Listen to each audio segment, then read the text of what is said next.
Brahmani, who has mentored you? There could be more than one. And who do you look up to as far as your professional life is concerned? I think for me, we have a excellent mentor within the family itself, Mr. Chandrababu Naidu. He had started the company. He's a nation builder. He's a visionary. He embraces technology. He's a person, even at the age of 75, thinks creatively and very innovatively.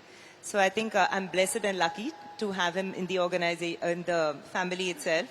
But I think Can I interrupt you? There's a public perception about Mr. Naidu, the person who started the IT revolution, Cyberabad and other things. I was a student in Secunderabad, Hyderabad those days, and that was the big thing.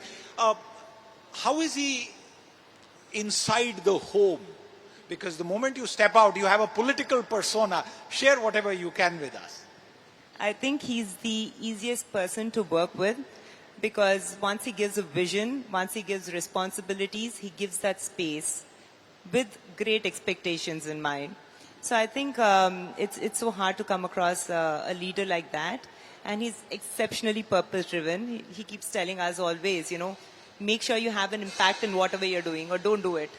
And do it wholeheartedly. So our family council meetings are also driven very professionally.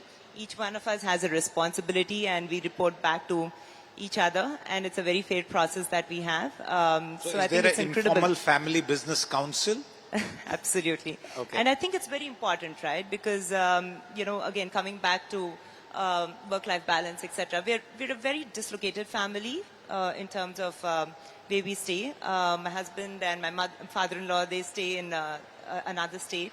I stay in Hyderabad mostly, and I shuttle a lot between the two states, and we travel a lot on work. Sometimes, we're in 3 different cities on a single day. I want to push you once. That amount of discipline is really important to really make that impact. And I want to push you. Please allow me. And if Mr. Naidu were to ask you to jump into politics, what would you say? Absolutely not my area of interest. I think I have a very unique opportunity to make a big impact through Heritage Foods, my organization, my first child, to influence lakhs and lakhs of women farmers, right? And crores of Indian consumers. So why would I let go of that opportunity? Secondly, I'm personally very, very passionate about health and nutrition. As a person, I've grown up, loving that space. And I believe dairy has the power to be the most holistic and approachable source of nutrition in a highly vegetarian society.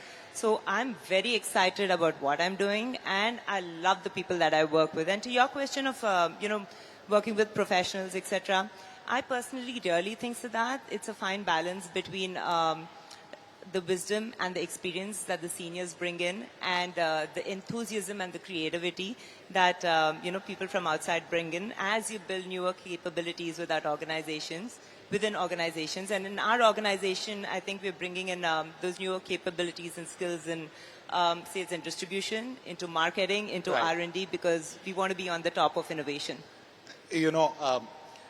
Lakhs of people who are part of that company, because without them that company wouldn't be there, and all of them are also voters. But I won't push this point any further. No, Siddharth, you must understand our company is diversified across 19 states. We sell our products across 19 states. We procure milk across 7 or 8 different states as I speak with you. So we are a highly diversified company in terms of our presence. We're a listed company. We've been listed since 1994, so high levels of corporate governance. We have external shareholders that we need to be answerable to. So, I think there's a fair amount of discipline in what we do and how we do things. I respect